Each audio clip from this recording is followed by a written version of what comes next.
You know, a fire mysteriously was reported hours after Mr. Moskwa was taken out of the residence, and with only FBI agents on the premises. So who set the fire, and what things have been burned? You know, and so those are the million-dollar questions we're asking Jim Jordan, the chairman of the Select Subcommittee on the Weaponization of the Federal Government Agencies, to investigate. And we're also asking James Comer, the chairman of the House Judicial Committee and the Oversight Committee, as well as Mark Gallagher, the China Committee, to investigate who issued the search warrant on Mr. Moskwa, and why raided Mr. Moskwa's home, and why he's still being detained. As we speak now, Mr. Moskwa is still being held in custody.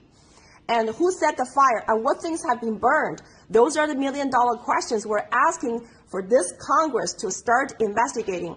And another thing, you know, yesterday at the court hearing, Judge Kathleen Parker asked a very important question, and I want all the American people to listen carefully.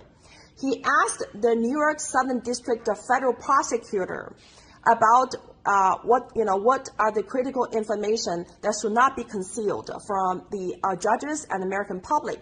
So the Southern District of New York Federal Prosecutor admitted in the court before a federal judge that throughout their investigation into Mr. Moskwa's case, they have made a lot of contacts with the CCP government, the Chinese Communist Party government in China.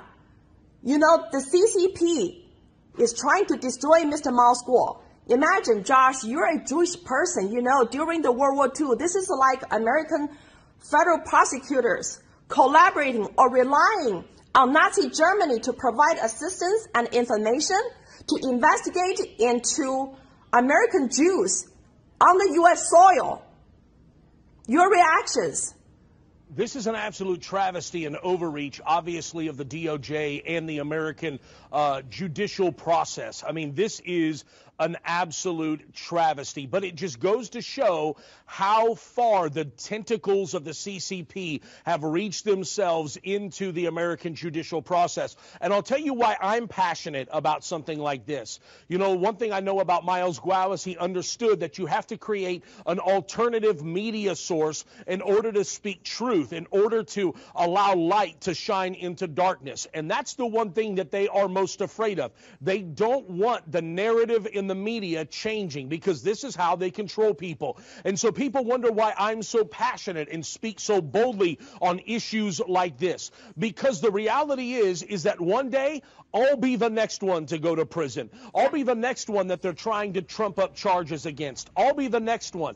And what Americans got to realize is after me, you know who they're coming for? They're coming for you. Why? They've already gone after Steve Bannon. They've already gone after President Trump. I could go through a whole laundry list right now of people that the DOJ and the FBI have went after. Are they criminals? No. What is their crime? Speaking truth to the American people. And that is exactly what's happening right now, is you have people like Miles Guo and this network and so many that are trying to speak truth into communist China to allow the people to wake up. And the Communist Chinese Party understand that they are one revolution away from being thrown out of power, and that makes them very afraid. And when you're afraid, you'll go to any measure to squash the voice or to silence the voice of the person that's speaking out against you. That's why I'm encouraging Americans to call their congresspeople. I'm encouraging Chinese Americans and naturalized citizens. I am encouraging every person under the sound of my voice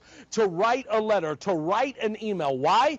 Because once they go after him, they went after President Trump, they went after Steve Bannon, they just continue on down the line. Sooner or later, they're going to come after every American person that dares to share a video on social media that they don't agree with. It's very, very scary.